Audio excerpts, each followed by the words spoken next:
Firstly, Saira, welcome. Welcome to all of the guests and the attendees today. This is a meeting format so that all of you are available. Saira, welcome. We go back a long way. Let's start with a fun story of how it all started, where I got this strange call. I was in London, if you remember, and you headhunted me. You were, focusing your bazooka towards me, and you pulled me down from there. What are your thoughts and memories from there? Well, that's one of my favorite stories, to be able to say that I hired my own boss. Yeah, that was many years ago. But Tariq, actually, I came to know. Yes. Yeah, I've known you before that, but of course you were the famous one, and you were the guy up there, and I was the puny little Saira, so you probably won't remember. But yeah, we go long way back. Absolutely. So that was 2004. That call in London, and then we've been working together ever since in different ways. But it's an interesting story because I learned a lot from Saira. She obviously interviewed me and hired me, and then we became closer working colleagues and friends. But it was important. I remember doing the early days of assessment centers, and it was one of the first comprehensive assessment centers we'd done. And I'm proud to share with you, Saira, and with all the other people, that some of the people that who came through those assessment centers in 2004, 2005, ended up becoming extremely significant in terms of business and in terms of companies that they created. So it's always wonderful, Saira, to celebrate people that you've identified who do wonderful things. Do you have any other stories like that to share, that you spotted people, you pulled out the diamonds from the diamond mine and polished them? Can you share some of those stories that you may have with us? Gosh, that list would be so long, and I can't sort of pick one person and say that this person just surprised me completely, or turned out to be what he or she we anticipated. But I think using the process of assessment centers in everything that we do comes naturally to me and to the people in Global Tariq.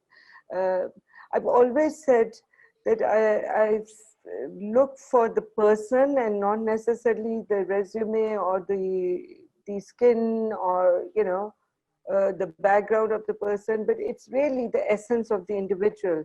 And somehow I think I do have the knack for it. Not always I get it right. Yeah, I've made mistakes also, or but yes, I think it's if you are true to the cause of identifying the real person, you will find that person, be it assessment centers or be it any other process. Saira, so now that everybody is on board, and what we'd like to do is really, can you just give us a 1-2 minute version of Global and what it is, and more importantly, what it means to you? Wow, Global means everything to me. It's to say it's my baby would be it's like a cliche, but it's part of who I am. I won't go into the journey. We've been there for 23 years, and in 23 years we've changed many shapes and sizes, and where we are today, we are 100% virtual. We've been a virtual company for over 2 years, so not because of COVID-19. And in fact, when people were struggling with virtuality, we were already operating as a virtual organization. We are in nearly 20 countries. We are a platform, and on this platform, like-minded individuals, they come and set up their business. So somebody who wants to start a consulting business, he or she has the option to start the business on their own or join our community. And the great thing, Tariq, about our community is that we're probably the flattest organization in the world. It's like one big toga party. because partners hire partners each other on projects, and partners remunerate partners. Even I don't draw a salary. If a partner hires me on a project, then I'll be compensated. So it's a very unique model. I won't say that, you know, I created this as, this is something which kind of evolved after after the economic crisis in 2008.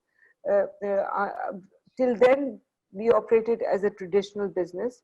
But then after economic crisis, when everybody had left, after about 6 or 7 months, my clients started to contact me again, and I needed a team, but I didn't have the money to hire people. So it started initially as a kind of a employee plus freelance kind of role, and then it evolved and evolved, and now we have over 70 partners in different parts of the world, from Africa to Europe to North America to Middle East, Pakistan, India, and so on. Yeah. Yeah. So, I mean, I've seen your journey and I've seen your trials and tribulations to get to this point. So before I go into the future, let me just ask how many times in the last 23 years that you had to reinvent yourself? How many times did you have to say, okay, blank sheet of paper, start again, and reinvent? How many times did you do that? Because that's a really important data point for a lot of people, because they feel it's all one way, and perhaps you must have pivoted and changed and shifted. Oh gosh, I think if I didn't have this ability to reinvent, I wouldn't be still in the game. It's been 23 years, and actually the reason why I'm still in the game is because I have this ability to reinvent, and it's really at each and every junction, each and every challenge. If you look at global, and you've known global for so many years, you know, we started as a triangle, we became a circle, we became a rectangle. I don't know what shape we are in now, but I think it's the environment which has shaped us, Tarek. Yep. And that ability to say that, okay, what is it that the world needs now? And what is it the customer needs now? It doesn't matter what I'm in love with. I never fall in love with my own work. I have a great ability to create a canvas and paint on it, and then discard it completely and start all over. And I've noticed that people struggle with it. So this is something, you know, you could say that this is my survival mode. This is the key for Global's ability to stay in the game. So it's something that we do literally every single day, you could say. Yeah, it Every reminds me project of, that we work on, we start yeah, with that. Yeah, it reminds me of Alvin Toffler's statement that the illiterate of the future are not going to be the ones who cannot read or write, but they will be the ones who cannot unlearn, learn, and relearn. And that is Absolutely. something that actually helped me synthesize a lot of my life. Do you feel that we as a group and as a team, and you in particular, on this part of exponential growth in your life, that you had to unlearn a lot of things? And how difficult was it? Okay, so unlearn to learn is one of our values. Many years ago, we came up and we kind of coined it carefully. We said, you've got to unlearn to learn. Yeah. So when COVID happened, to be honest, like anybody, we did not realize that it's going to last. It happened quite suddenly. In terms of the first lockdown, when it happened in Dubai, or the flights started to get cancelled out of Dubai, that's when we realized, okay, something serious is happening. And to be honest, initially, we just said, okay, this is interesting.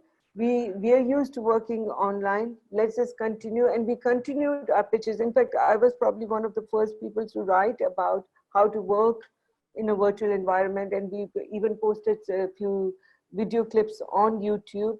because we'd already been working in the virtual environment. So for us, it was like, okay, now the world is also going virtual. This is interesting. So there was a lot of sense of enjoyment initially, and then of course, being a businesswoman, I was concerned how long will it last. Our clients did not cancel on us, and then few clients started to pull back. That's when we realized that, okay, this is something we need to plan for. So my challenge was, how do I keep 70 plus, and actually when COVID happened, we had about 50 consultants. So that number jumped to about 70 during COVID. And my challenge was that, okay, how do I keep people positive? So our focus became internal processes. So we started doing, in fact, we were so busy in last 7 months. It was like where I had to, start encouraging people for hard close at 5 p.m. every day because everyone was exhausted, or I was encouraging people to take leave, take time off because we were just busy. Yeah. And we started doing things like engaging with our existing customers or past customers, offering them services, consultancy labs to be run internally. So we've been very busy. And I think that is the reason why we survived. Having said that, I've been percolating under the water, worrying about my people, worrying about, the clients, having private conversations with my customers, advising them, being their agony aunt, because some of them have taken it really, huge hits in this because of COVID. Yeah, I mean, we'll get to that, Saira, in a second. But I think agony aunt is probably one of the roles that a lot of us start playing within this kind of environment. So what I'm hearing is that you didn't have to do a hard pivot because you were already there in the process, and it just helped you synthesize and focus. Now, when we're doing scenario analysis, and my partner Paul and I, and we've engaged together with you also, is we do a three-phased scenario, a 3 to 6 month scenario where we wear an oxygen mask, and we move from there. So we are still taught in the first 6 month period. We're still within survival, oxygen mask, amygdala has clicked in, and all of those elements are there. The second phase that we probably get into over the next 2, 3, 4 months is a 6 to 12 month phase where we need to build resilience and strength and resourcefulness from within, because a lot of companies will go under, and because anybody who had some back end savings and so on, they are now depleting. Companies will close down. I mean, you've been in the airline industry.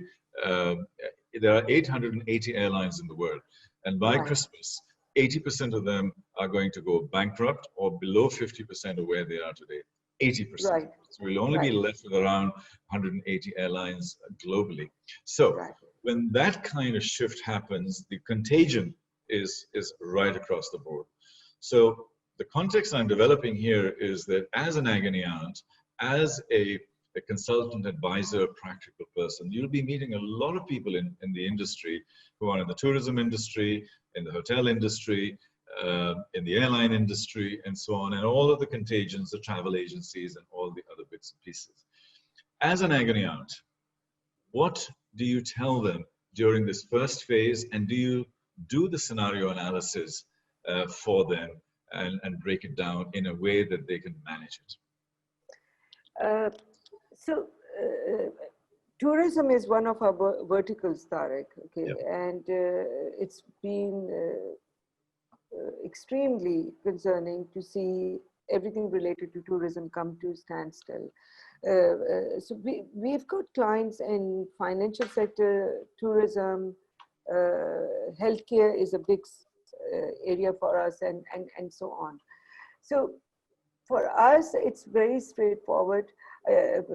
When we do the scenario planning with our customers, I would work with them on a horizon of 2 years from now. Where do they want to see? Okay, this mishap has happened, COVID has happened, unprecedented times, I'll say the word.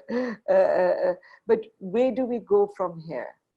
You know, pinning, because somehow we need to pull them, you know, because emotionally they're drained, they're in panic mode. There's a lot of fears, there are a lot of private chats that I'm having with CEOs. You know, it's like, I can't do this, I can't survive, what will happen, you know, I have, tomorrow I have to get up and let go of 10 people in my company, and so on. So there's a lot of noise, emotional noise in their heads, and our job is to get them to focus on what they can do. So what they can do is plan for today, for the future, by focusing today. So for instance, you know, during one of the conversations I was having with a CEO, I said, okay, think, where do you want to be in 2 years? Don't focus on what's happening right now.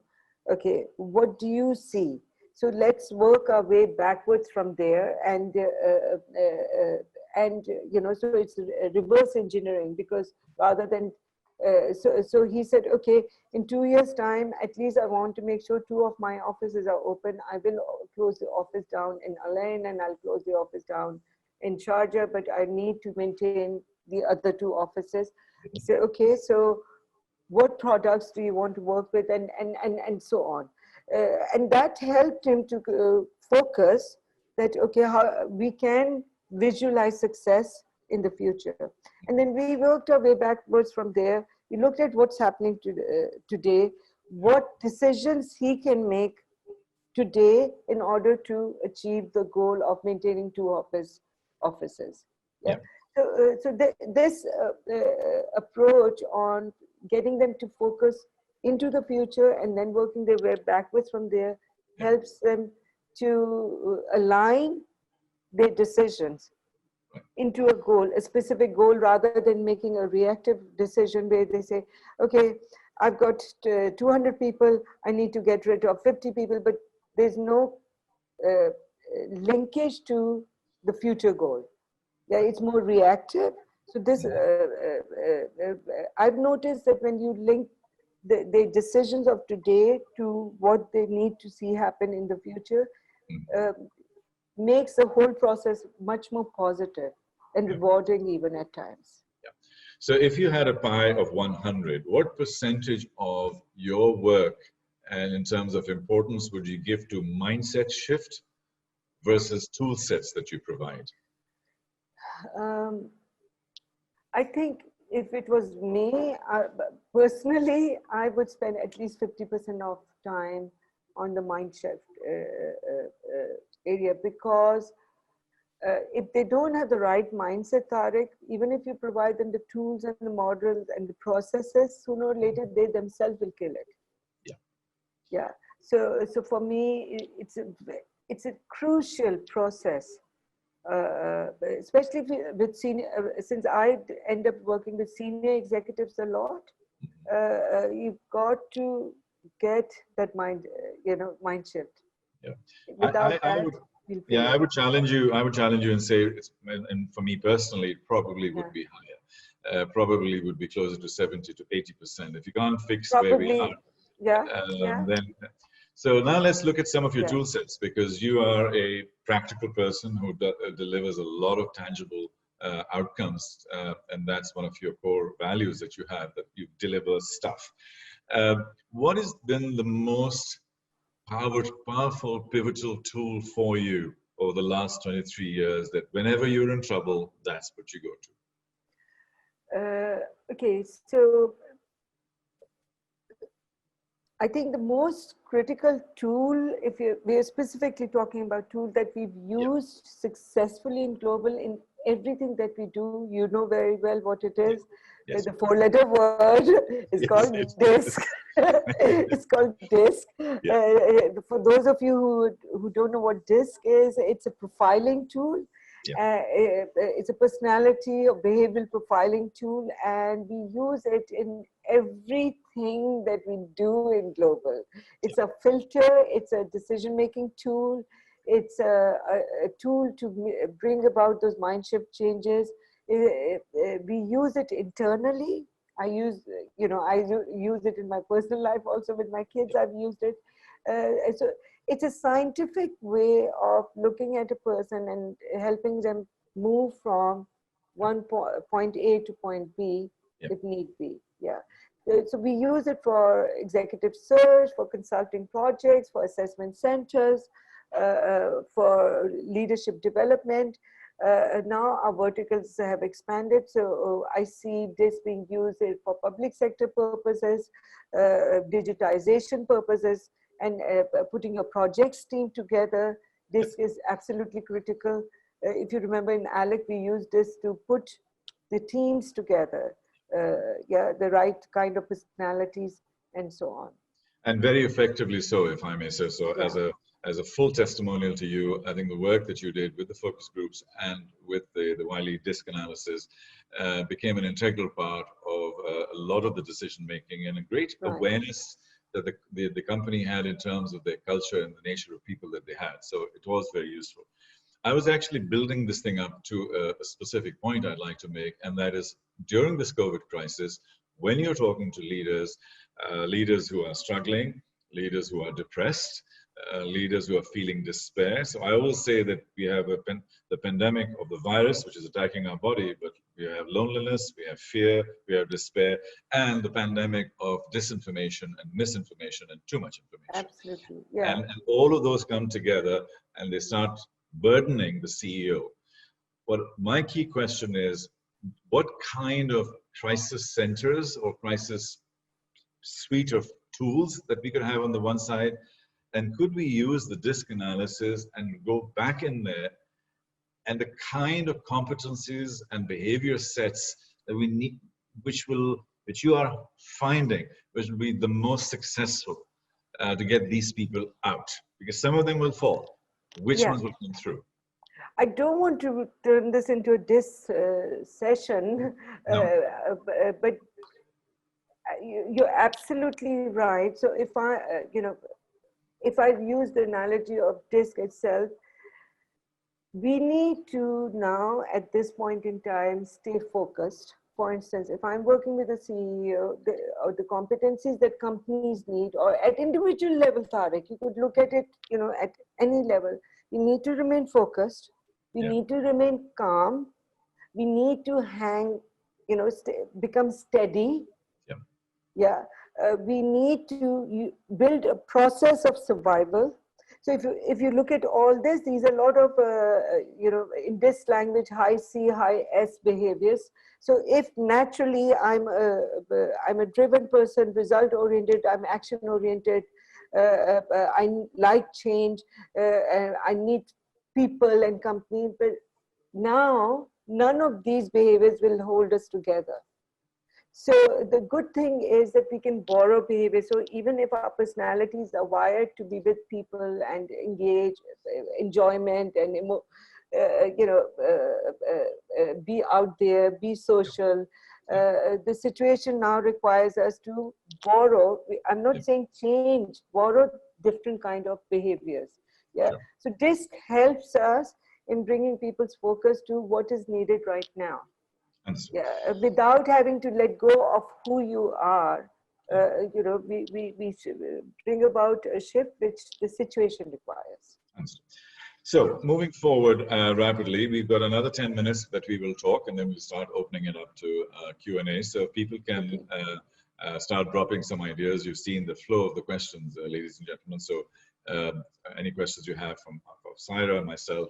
Now, as we move forward, Saira, and the reason I was asking these developmental questions, both in terms of your journey, your company, and how you've gone through this, and I keep coming back.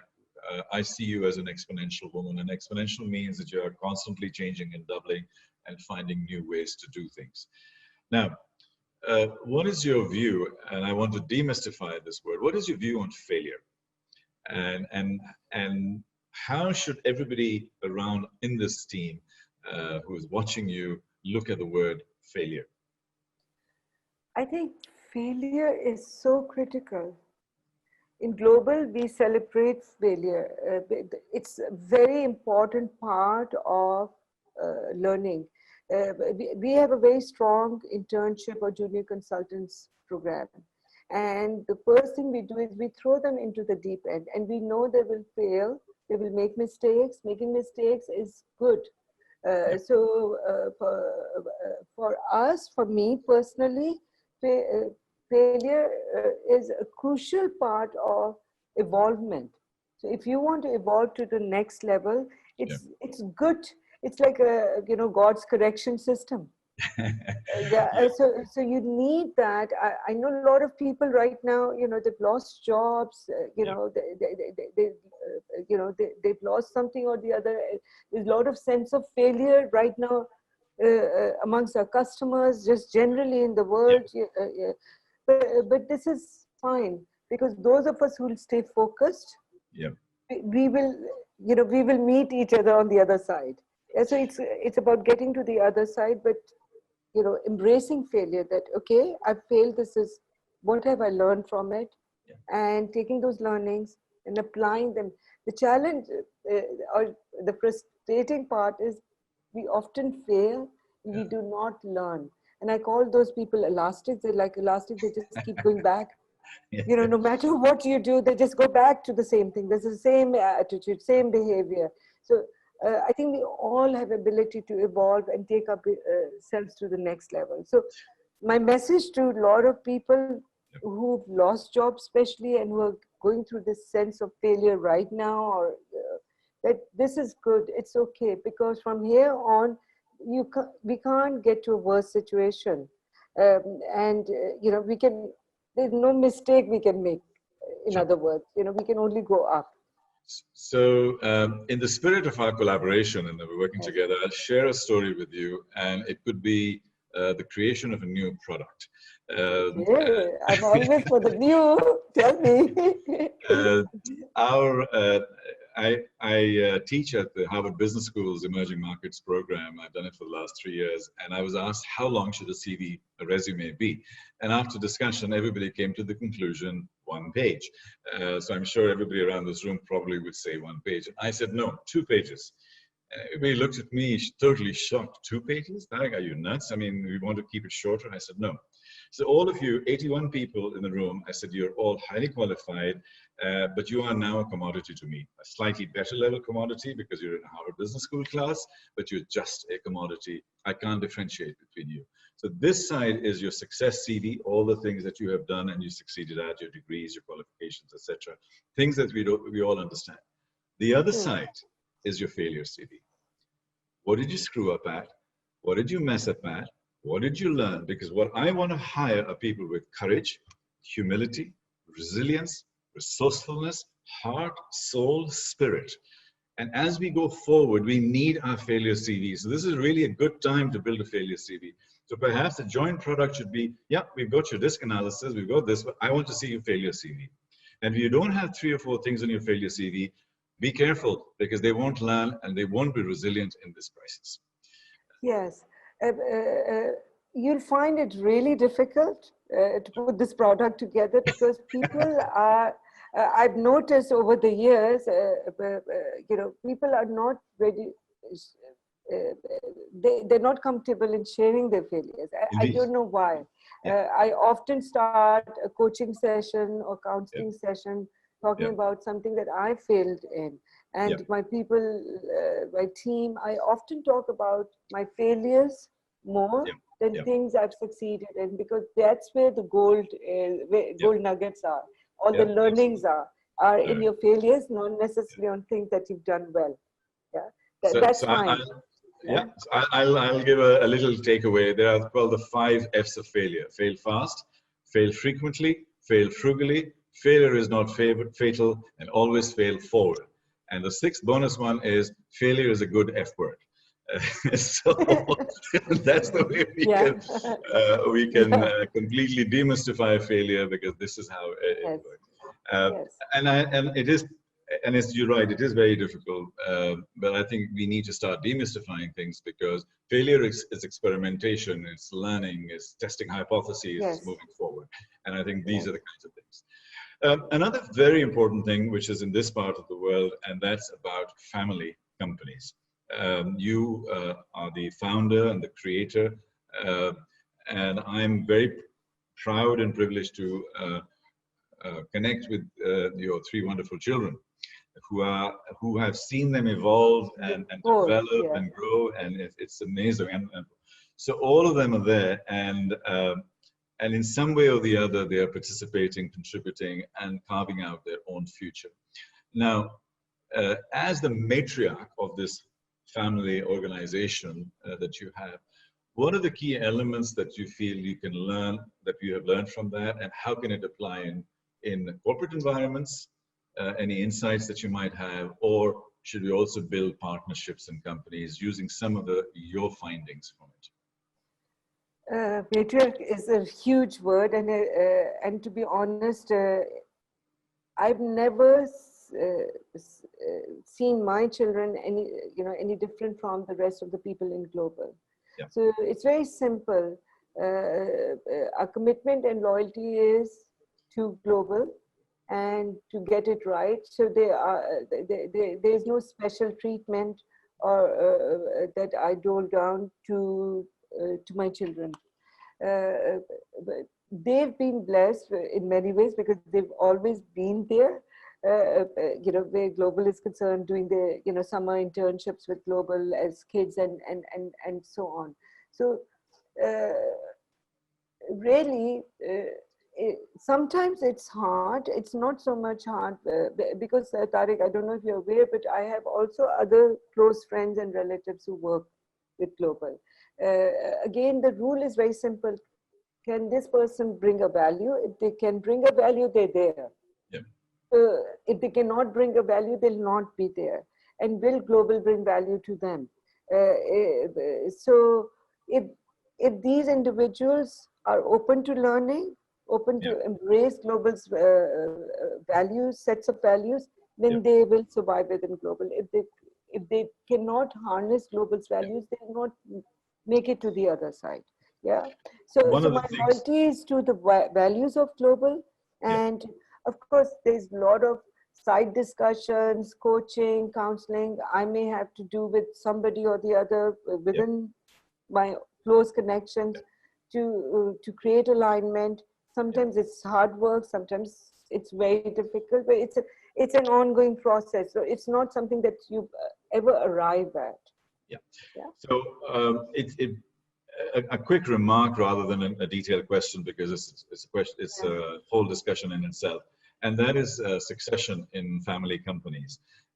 It's a topic that I encounter a lot. Right.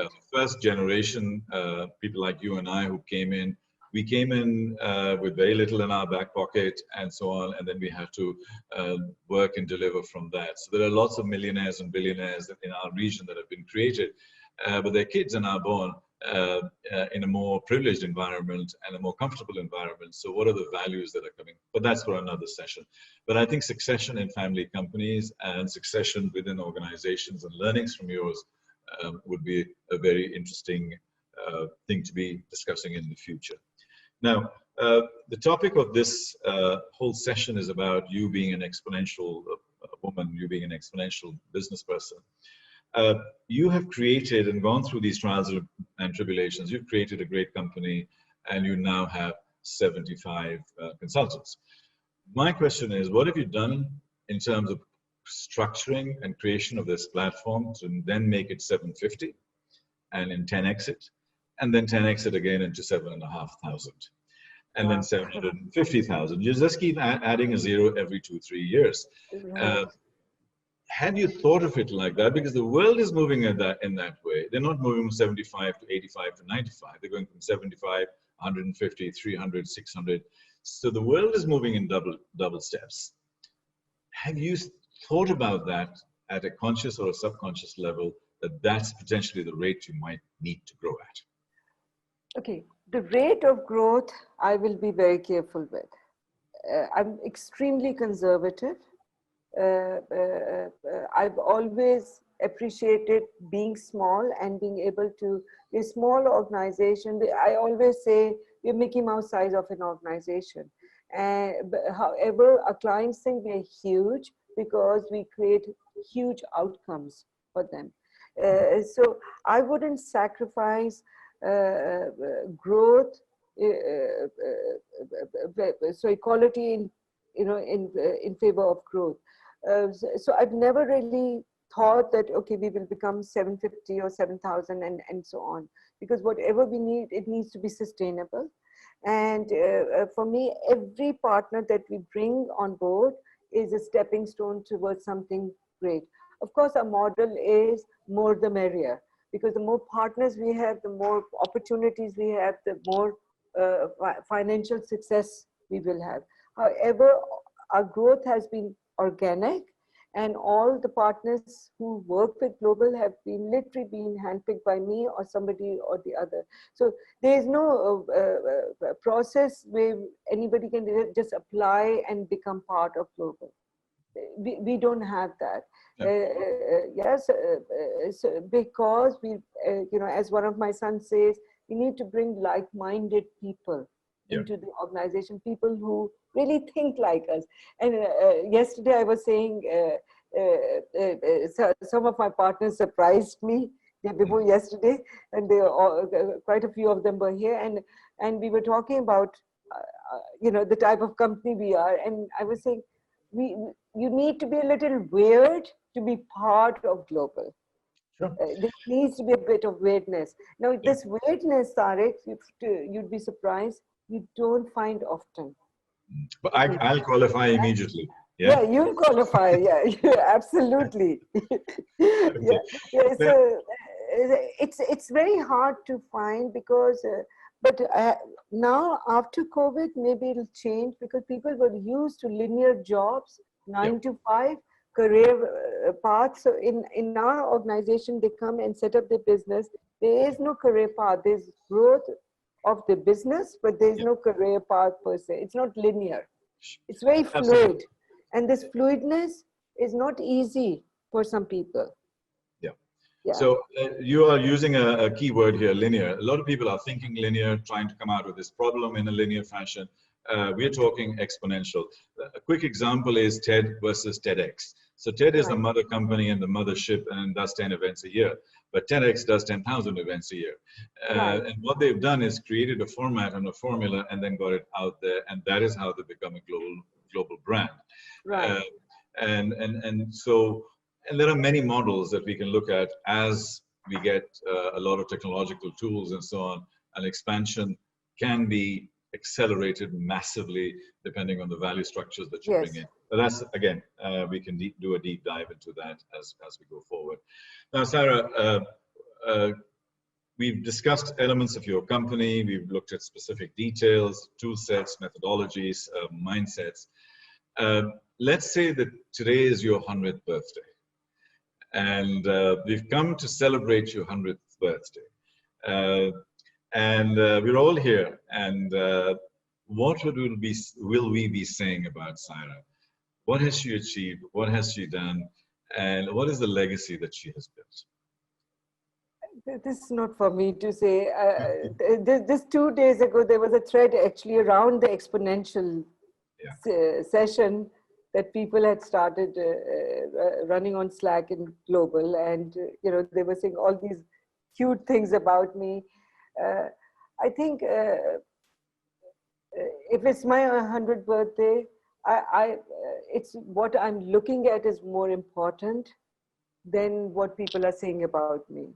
And what I want to see is success for my people in Global, because they give so much of themselves to each other, to Global, to me, selflessly, that I want all the success for my team.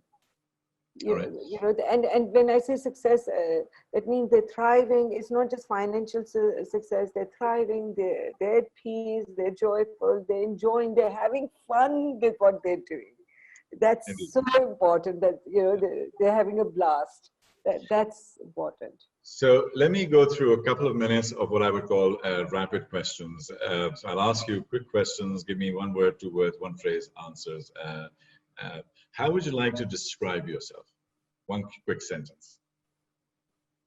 Somebody said Margaret Thatcher. so, With the handbag hitting people and things like that. Glue. I keep things together. All right. Yeah. Okay, cool. Is there a favorite book that you would like to recommend to people? Yes, my favorite books are all books of Jim Collins. They've influenced me heavily, all of them. Yeah. So if we made a movie about you, Saira, who would play Saira in the movie, a Bollywood movie? Gosh, I never thought of that. Precisely. Yeah, I never thought of that. What's that actress from Kramer versus Kramer? What's her name? Meryl Streep. Yeah. Meryl Streep. Yeah. But she's Okay. too tall. She's too tall. I'm small. What quick advice would would you give to a 16-year-old Saira going forward into life? Yeah, 16-year-old, I was full of fears, Tariq. I was full of, I wasn't a very happy teenager. I was full of fears, and I would tell that Saira, just chill. Yeah, thand khao kind of, Yeah, life will be fine. So what's the advice? I was always a warrior. Right. Yeah. So what's the advice that you will give to a 16-year-old or an 18-year-old version of yourself? What degree to take, what school to go to, how to shape your life? What would be some quick, interesting advice that you would give them? I wouldn't advise on degrees and what colleges to go to and all. I think I will always tell people to focus on what they're good at and not necessarily what they're not good at, because we've been raised, so many of us are with focus on what we are not good at. So I would, sit with them. I'll not just advise, I'll sit with them and help them identify what they're good at and let them pull that thread out and work with that. Yeah. Yeah. Wonderful. So, so we've got a little bit of an idea about your legacy and some of that. So what I think we should do now is open it up to some Q&A. We've had a long chat, and I think that'll help us to connect the dots and build this mosaic that we have developed, the tapestry of your life. And then we'll spend a couple of minutes to help to close it elegantly and beautifully. Okay, so questions, a quick series of questions. What was the name of the personality profiling tool, which is obviously DISC? Nagarajan liked the failure CV concept. He said CV from a team of current leaders with the organization, how to overcome resistance to share that. So that was more of a comment rather than a question. Yeah. There's a question from Masood Hazar. Question for Tariq is 10 tools of Exponential, 5 for left, 5 for right brain, which is ideas, and scale, which is the other side. And that is really a question for you, Saira. I mean, extracting it from there, I can give names and stuff, but I think this is more focused on you. How do you, a lot of people that are in our ecosystem focus on what I would call scarcity and immediacy and urgency and today and short term. How do you impart the philosophy of abundance? How do you create abundance? Because this question of scale and idea is about tapping into the eternal abundance of an organization and to the abundant world outside. What's your what is your advice in terms of thinking in an abundant fashion? I think it starts with outcomes, Tariq. Okay, if you want to create abundance, then you need to think specific outcomes, be it internally or be it externally. And again, it surprises me often where people really, want abundance, be it financial or else, but they're not clear on what specific outcomes they want to create. So it's again very broad idea of abundance. I like to focus on specifics. So, okay, what are the 3 things you want to achieve in a specific situation, which will relate to abundance? Because again, what is abundance to you may not be abundance to me. Yeah, our definition of abundance is different. is different. Yeah. So help them clarify what is their definition and work with that. Okay, cool. Shariar asked a question, what changes do you see in people's mindsets post-COVID from a productivity standpoint? What paradigm shift are we seeing in the workplace as we battle this pandemic? There are a couple of very interesting words in there. Give an answer and then I'll comment on those words. Okay, so again, it's still early days, and I don't want to sound as if I have all the answers, but I think where people should be is where they are more, companies become, more nimble, more focused, and again, focus on outcomes and not having long-term plans, but rather, and not even short-term, but plans which are around outcomes. So they could be 6 months, 1 year, it really doesn't matter, but very, very specific outcomes. I know I keep repeating the word outcomes, but really this is the thing which will keep us afloat. We've got to be absolutely clear and becoming relevant. A lot of our clients have products and services, Tariq, which are now in the new normal, they're not relevant. Even within global, we had to do a hard reset review of everything that we have to offer. And we realized that, yes, whilst we have great things in terms of verticals, services that we are offering, but we also need to reinvent ourselves. Yeah. So I think companies need to really start finding ways to becoming relevant to whatever they want to achieve. Yeah, cool. The word that I want to respond to, Shariar, is about people's mindsets. I think the word mindset is going to come in again and again. From a productivity point of view, now the rules have changed, and literally the rule book has been thrown out of the window. So we need to actually set new rules of the game rather than just try and manage productivity. Absolutely. From a past There's no tweaking, Tariq. There's no Correct. tweaking. Yeah, okay. absolutely. I'm sorry to cut you, but in global, we use a very simple formula, clean sheet of paper. Yeah. Start with that, because if you want to become relevant, then you have to abandon everything that you know best. Yeah. And start all over. So, and the other word that he used was the word battle. Now, if that's Shariar's mindset, that it's a battle, then that's what you see. So if you position yourself as a hammer, the only thing you see are nails to hammer. If you see the world as a battle, then it is all there is, and you need to be, the whole mindset goes into survival mode, into kill or be killed mode, into all of that.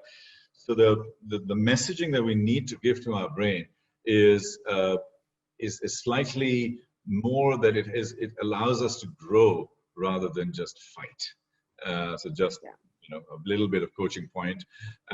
Open question: how do you propose companies overcome the fear of change post-COVID when people may prefer stability?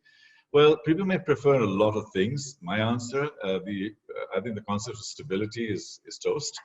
And I think the faster we embrace the whole philosophy of uncertainty and opportunity and growth and abundance, the faster staying the same is not an option anymore. It's like trying to row your boat upstream. You stand still, you go the other way, and you fall over the waterfall. Quick comment, Saira? Yes, Tariq, I think every organization needs to have a system. Yeah. Okay, because this mind shift is not just going to happen. Yeah. So that's where the clean sheet concept comes in. You put in new processes, new system in, and let the system do the job, and let people fall into it. Otherwise, it's not just going to happen overnight. Yeah. And keeping empathy also, maintaining empathy in all this. It's not easy. Yeah. Indeed. So I was going to ask this thing towards the end as part of the conclusion, But how do you build trust? How do you bring in trust in your organization? Because a lot of these 75 people you don't see, you don't work with on a day-to-day basis, but how do you build trust? Paul Epping asked this question as my partner. He knows that I'm big time on trust. Yes, I think it's there's no rocket science to this. It's you treat others the way you would like to be treated, Tariq.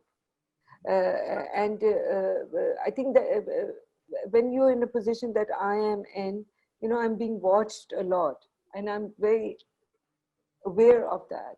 So it's very hard because you can't get it right all the time. You cannot remove bias all the time from your decisions or choices. You can't be fair all the time. But if you strive to be fair and trustworthy most of the time, then you'll get there. But the essence is really being to treat others the way I would like to be treated. That for me is fundamental. It's very basic. You know, it's KG1, KG2 kind of lesson. But if we have that mental check all the time, most of the, not all the time you'll get it right, but most of the time you will get it right.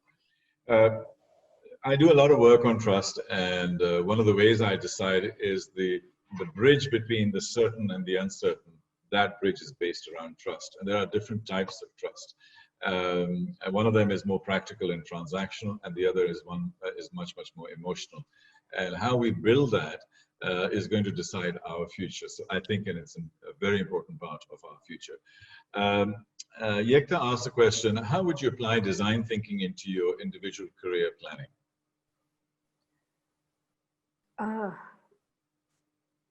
I think design thinking is part of everything we do. This terminology has come out now, but in your career path, again, I think it's the way we've used it, and we do a lot of outplacement services. We offer a lot of career counseling, career advice. So what we do is we sometimes get people to do their little vision boards and work their way backwards from there, and then plug in their behaviors using this. So there are a lot of elements which go into it, which kind of gives like a mood board to the individual that, okay, this is who I am and this is where I want to be. Okay. So Shayan has asked a question: what would be the best way to hold the virtual culture together? How do we keep developing ourselves and others in the post-COVID world? Great question. It's a very valid question. What are your thoughts? And I'll give you my comments. I think it's constant engagement and constant recognition that you give to people. Technology helps, Tariq. We use, for instance, Slack to keep our people together, and the daily communication, ongoing 24/7 communication, which happens. But to create engagement, it is putting people into meaningful projects and giving them responsibility and ownership. In global, the great thing is that every partner is empowered to make the highest level of decisions. Right. Okay, so that empowerment is absolutely critical to keep people engaged as well. Okay. Yeah. So the key thing that we need to be able to do is that as far as this virtual culture, I actually use the word augmented very often, because yes, it is virtual, but I think we can augment a lot of these things. So we need to start rethinking and the personalities that we create virtually. As part of my virtual brand that I'm hoping to build, my goldfish are an integral part of that. That's part of building that augmented connection of humanity and empathy and who you are as a person and your authenticity. You can build beautiful backgrounds and stuff like that, but this is my home. If you do it in a different environment, it's fine, but this is home. So I think we need to look at branding in this new world, which is completely fresh and different. And also there are new headphones coming out which look at the kind of pressure that we are facing on a daily basis, and our level of mental stress that is, and literally our headphone changes color as our mood changes. So those type of new things are coming in, new innovations are coming in, because the amount of screen time we have is actually causing a lot more stress than ever before. Yes. So we need to be able to in fact, there was a study which I posted on LinkedIn a few days ago, that the amount of time we are spending in meetings has gone up by 13%. Okay, so people are spending a lot of time on the screen, but then again, it's the value you create, Tarek, and the engagement you create. To be honest, if it's we don't feel so much of stress unless people are working 24/7 and so on, because for me personally, each Zoom meeting is of a purpose, and trying to make somebody feel good about themselves, give them feedback, help a client, help someone in global. So you can make even the virtual engagement meaningful. Yeah. Indeed, and I think that's where I'm going, because we are going to be living in a hybrid environment for the foreseeable future, and that may become our reality. In 1 or 2 years' time, we will have virtual, you will be there as an avatar in this particular program, and so on. So a lot of these new things, the whole environment of telepresence is changing. So we need to build some resilience and some empathy and rebrand. But I cannot emphasize enough on the fact that you've got to time out. There needs to be a hard close. And people don't understand this. Even sometimes I have challenges with my own people. I'm sure they're listening in to me, but I've seen the burnout hit them. Yeah, so it's very critical. For instance, on weekends, we don't do screen times, avoid Zoom meetings, or because we need to be able to create that space to get in touch with our own selves as well.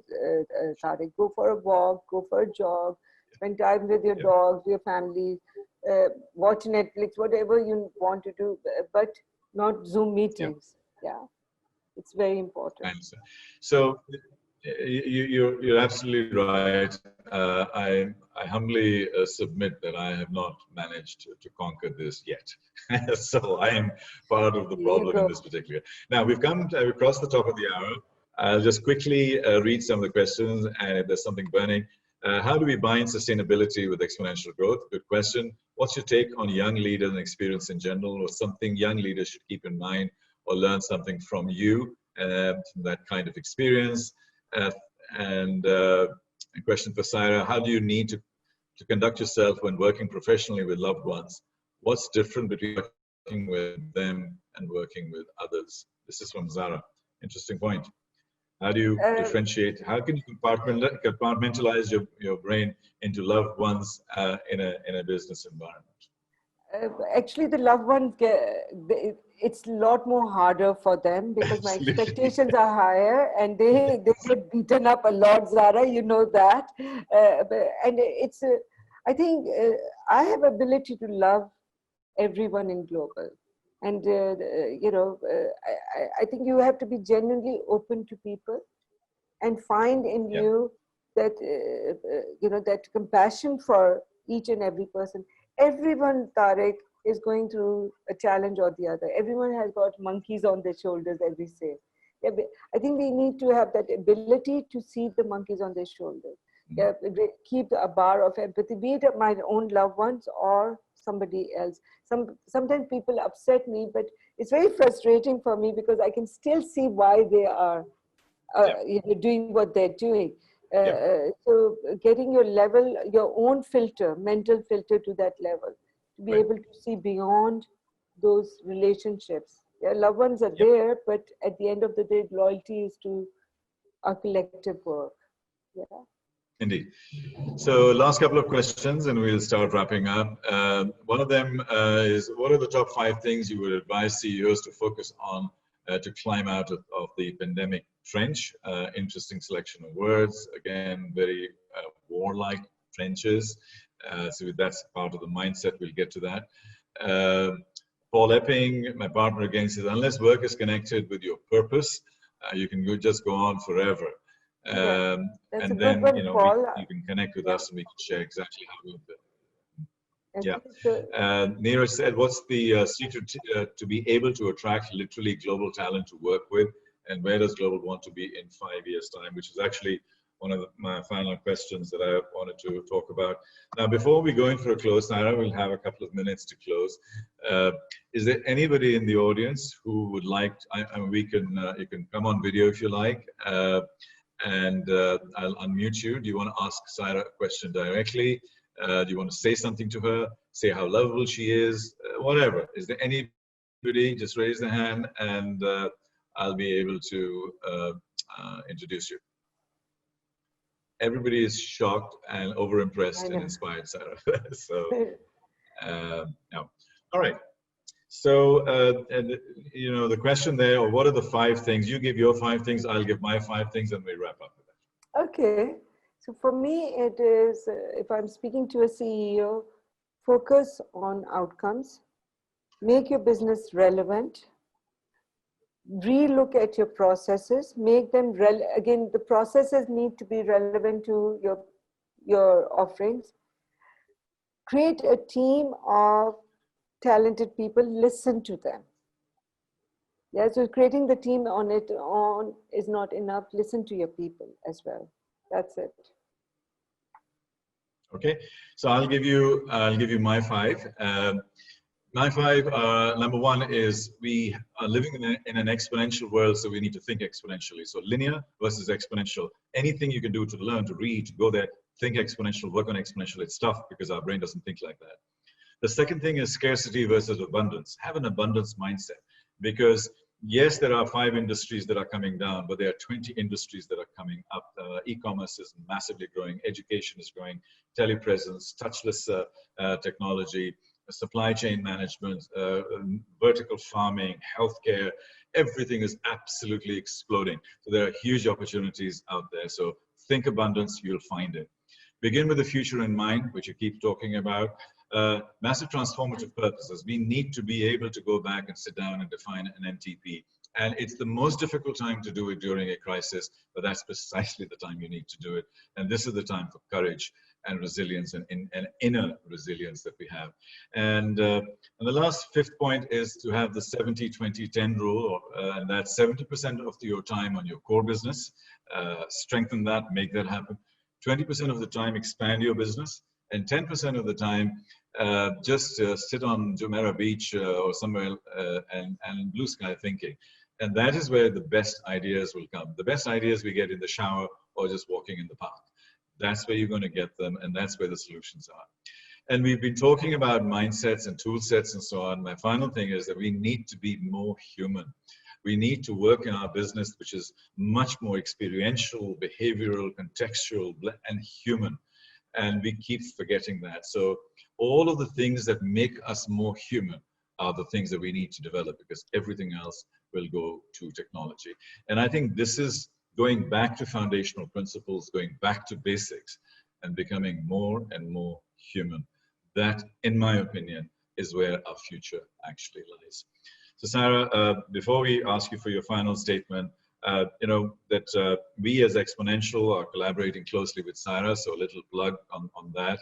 And it's a 25-year you know, engagement that we've had. Now is coming to fruition, and we are going to be doing some wonderful work together. One of the things we're working on right now is the future of finance, 5.0 with the DISC. And you know, Saira and her team have been working closely with us, Mehreen in particular, and Cheyenne and Sharia, how we can actually support you. So come and join us. How we will, you know, we can figure out the details, and but you know, it is a series, and it's a series in finance, but only 50% is about finance. The other 50 is about a lot of the transformational dynamics and the issues of abundance and exponential and all of those things. You learn a lot, bring in your customers, whatever, but I think Paul, my colleague, has put in some of the links there, and we can send Yes. the links there. So I think that was an important plug from our side, because we are putting a lot of effort into it. You've done a lot of promotion and support, so I'm grateful for that. But come and join us. Don't be passive. Come in and engage, and you'll meet amazing people, and you'll learn lots and lots. Okay, so that was my plug. Saira, final words from you. We've gone to your 100th birthday, we've gone to your 16th birthday, and everything in between. we've I spoken. know. We've spoken about children, we've spoken about families, we've spoken about succession, failure, success, vision. But what is our message at this point in time? A simple message that all of these people who are here, who look up to you, and you are the inspiration, you are the exponential woman that we're talking to. What does this exponential woman who has seen so much in life and gone through personal crises, trials, tribulations, business, and in life, what is your final bit of advice for these people to take away with them? Well, it can't be one advice, Tariq, but I think related to current times, I think that's at the forefront of everyone's thought process. I think we need to hang in there and start focusing on what we are good at and bringing that to the fore, be it at individual level or be it at organizational level. Because as you said, if companies are coming down and there are a lot of terminations happening and so on, but there are also companies which are coming up. If global could survive, then so can you. You just have to think outside the box and be a little selfless. Don't just focus on your own self. Think of others around you. How can you contribute what you know best? How can that help somebody else? Because I think these are the times where we need to hold each other together. Yeah, and really, this is a great time to discover what you're best at, because we've all been pushed off the treadmills. Yeah, because a lot of us have been just going in particular direction and not having time to reflect on our own selves and where we want to go, or whether we want to continue doing what we've been doing, regardless of whether we are happy or not. So corrections are good. These moments are times of reflection, and if you will find courage, if you find something that you've never done before, then look for the courage to do that now. This is the time to start doing things you wanted to do and you couldn't do in the past. Yeah. Thank you. Wonderful advice. My final thoughts is that this too shall pass. After Yes. every single crisis, there is always a huge growth and development that happens. And I think this is critical for us to know that this shall pass. The collective intelligence in the world of over 100, 150 million people working together to find a solution is going to happen. This is going to make us more resilient and resourceful and much readier for the future. So I second what you're saying, Saira, is that this is not a time for judgment. This is not a time for pointing fingers or it's a time for everybody has their own journey, and we need to love that and respect that. So at a time of exponential crisis, we need exponential empathy. We need exponential compassion, and we need exponential humanity. And I think those are the words with which I'd like to end my comments to say is that in an environment of difficulty, your word courage is critical, and our hearts come together and we will build the future from there with humanity in mind. Saira, you've been amazing, amazing friend, amazing colleague. You are genuinely exponential, and this is what this was all about. And I hope we can meet like this again and make it something genuinely meaningful and impactful together. I'm very grateful and I'm humbled that you came to work with us. And thank you very, very much indeed to all of the people who have come in and joined us. Thank you. Thank you, everyone. Thank you. Thank you very much. Thank you, Tariq. It's a real Thank pleasure. you, Paul. I know he's there. Thank you very much. Thank you. All the best. See you soon. All right. Cheers. Bye. Bye.